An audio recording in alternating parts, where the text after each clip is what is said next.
There's a lot of information we covered in today's Monday market report, so hopefully you can stick to the end. Hi everyone, this is Misty Sessions with the Next Chapter Mortgage, and today is Monday, October 23rd, and this is your Monday market update. While we may be seeing that the housing market has been struggling lately, the overall economy has been remarkably resilient.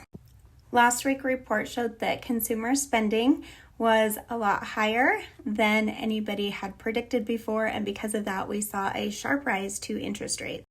Despite higher priced goods and higher interest rates on credit cards, consumer spending has continued to exceed forecasts from economists.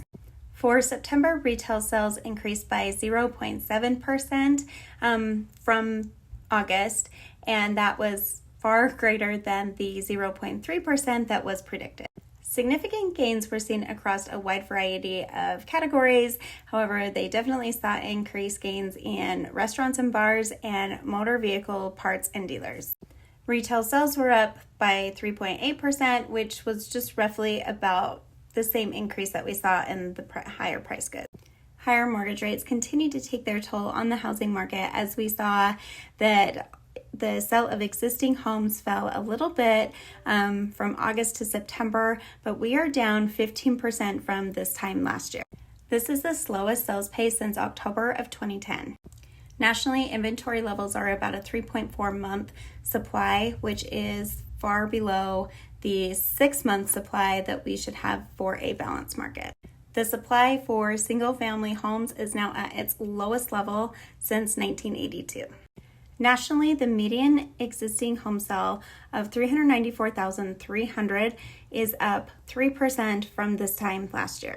However, we did see in September that the overall housing starts increased by 7%. Single-family building permits increased to the highest levels that we've seen since May of 2022.